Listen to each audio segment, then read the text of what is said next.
오늘 아침을 여는 말씀은 출애굽기 38장 21절에서 23절까지 말씀입니다. 성막 곧 증거막을 위하여 레위 사람이 쓴 재료의 물목은 제사장 아론의 아들 이다말이 모세의 명령대로 계산하였으며 유다 지파 훌의 손자요 우리의 아들인 브살렐은 여호와께서 모세에게 명령하신 모든 것을 만들었고 단 지파 아히사막의 아들 오홀리압이 그와 함께 하였으니 오홀리압은 재능이 있어서 조각하며 또 청색, 자색, 홍색 실과 가는 배 실로 수 놓은 자더라. 오늘 본문 말씀은 성막과 성막 뜰을 만드는 데 수고한 자들과 이를 위해 사용되었던 재료들과 예물의 양에 대하여 우리에게 소개하고 있습니다. 본문 내용을 통해 주시는 하나님의 은혜를 깨달아 알고자 합니다. 성막과 그 모든 기구들을 만드는 것을 마무리하였습니다. 이는 하나님께서 앞서 모세에게 보여주시고 일러주신 양식에 따라 진행된 것이었습니다. 오늘 본문은 지금까지 성막을 위해 일한 사람들과 사용된 재료와 물품들에 대한 결산을 하는 장면입니다. 먼저는 성막을 짓는 일에 수고한 자들을 언급합니다.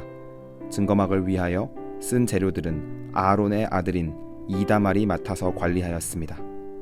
유다지파 훌의 손자이자 우리의 아들인 브살렐은 총감독을 맡아 제반 물품을 만드는 일에 수고하였습니다. 단지파 아히사막의 아들 오홀리압 또한 브살렐과 함께 성물들을 조각하고 수놓는 일을 했습니다. 모세의 지도와 명령에 따라 각자 가지고 있는 재능을 통해 일한 것입니다. 이어서 성막을 짓는 데 쓰인 금액에 대한 명세가 이루어집니다. 금은 성소의 세겔로 29달란트 730세겔이 쓰였고 은은 성소의 세겔로 100달란트와 1775세겔이 쓰였으며 놋은 70달란트와 2400세겔이 사용되었습니다. 이것을 현대의 도량 기준으로 바꿔 말하자면 금은 약 1.2톤, 은은 4톤, 놋은 약 3톤 정도의 양입니다. 하나님의 임재의 자리와 가장 가까운 곳에서부터 차례대로 금, 은, 놋이 쓰였습니다. 이를 통해 얼마나 많은 양의 금과 은과 놋이 성막을 짓는 데 들어갔는지를 확인할 수가 있습니다. 잊지 않아야 할 것은 이렇게 많은 양의 예물이 하늘에서 떨어진 것이 아니라 백성들의 헌신과 헌금으로 모인 물자들이란 것입니다. 성막에 많은 양의 재료와 비용이 들어간 만큼 백성들의 수고와 헌신과 봉사가 대단히 컸다는 것입니다. 특히 은의 양은 다른 재료들에 비해 압도적으로 많은데 이는 20세 이상 남성인 60만 명에게서 1인당 반 세겔씩을 의무적으로 거둔 결과였습니다. 이는 출애굽기 30장에 나온 것처럼 성막의 건축 비용을 모두에게 징수하라는 말씀에 따라 행했던 것입니다. 한 사람도 빠짐없이 모두가 이 일에 동참했던 것입니다. 여기서 가장 중요한 사실은 성막을 짓는 일에 모든 이가 자원하는 마음으로 헌신했다는 것입니다. 물론 의무적으로 걷어들인 금액이 있기에 강제적으로 착취한 것처럼 보일 수는 있습니다. 그러나 이스라엘 백성들은 이 일에 기꺼이 동참했습니다. 자신들이 지금까지 받았던 은혜에 감사하고 감격하여 자발적으로 헌신했습니다. 재능이 있는 사람들은 재능을 내놨고 재물이 있는 사람들은 재물을 내놨으며 그러지 못한 이들조차 소외되지 않게 반 세겔의 은전이라도 내어 동참했습니다. 이렇게 하나님을 위한 섬김의 자리에 특정한 어떤 사람들만이 아닌 모두가 함께 자발적으로 참여하여 기쁨을 공유한 것입니다. 오늘 말씀을 통해 중요한 사실을 깨달아야 하겠습니다. 먼저는 하나님의 일은 모두가 참여해야 하는 일입니다. 교회는 구성원 모두의 헌신과 희생과 노력에 의해 움직여야 합니다.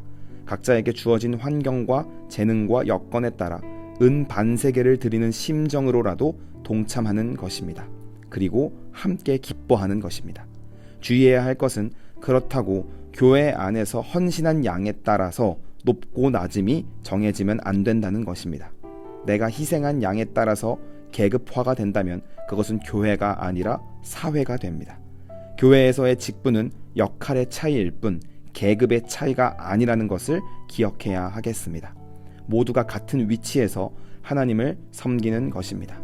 하나님이 원하시는 교회의 모습은 이러한 것입니다. 그래서 모두의 헌신을 위해 가장 필수적으로 갖춰야 할 마음은 감격과 자발성입니다. 교회의 일이 감격과 자발성이 사라지고 강요와 눈치에 의해서 이루어지기 시작한다면 그때부터 교회의 일은 기쁨이 아니라 폭력이 됩니다. 이는 모든 교회 안에 존재하는 분야에서 마찬가지입니다. 봉사, 헌신, 헌금, 나눔 등 모든 교회 일에 최우선 돼야 하는 마음은 감격과 자발성입니다. 자발성이 중요한 이유는 남들과 비교하지 않게 된다는 것입니다. 내 마음의 온 감동에 따라 이루어지는 일이기에 남들을 정죄하지도 않고 남에게 자격지심을 느끼지도 않게 됩니다. 그저 하나님이 주신 은혜에 따라 내가 드릴 수 있는 것을 드리는 거룩한 마음인 것입니다. 그렇기 때문에 더욱 필요한 것이 하나님의 은혜입니다. 감격과 자발성은 내 스스로 생성해낼 수 있는 영역이 아닙니다. 하나님의 은혜에 대한 깨달음과 체험과 확신이 있어야지만 자연스럽게 흘러나오는 것입니다. 그러니 우리가 기도하고 구해야 하는 것은 오직 하나님의 은혜입니다. 이스라엘 백성을 출애굽부터 성막을 짓는 순간까지 인도하셨던 그 하나님의 은혜, 우리의 삶 또한 지금까지 지켜주시고 보호하시고 함께 하셨던 그 은혜, 그리고 앞으로 영원히 우리를 다스리시고 기어코 유익하게 만들어내실 그 하나님의 은혜를 깨닫고 잊지 않게 해달라는 간구만이 결국 성도와 교회를 가장 온전하게 만들어갈 것입니다. 오늘 하루를 살아가시면서 성도가 해야 할 일들을 마땅히 기꺼이 감당하되 누군가의 강요나 억지가 아닌 하나님의 은혜에 의한 감격과 자발성으로 해나가는 모든 성도님들이 되시길 간절히 소망합니다.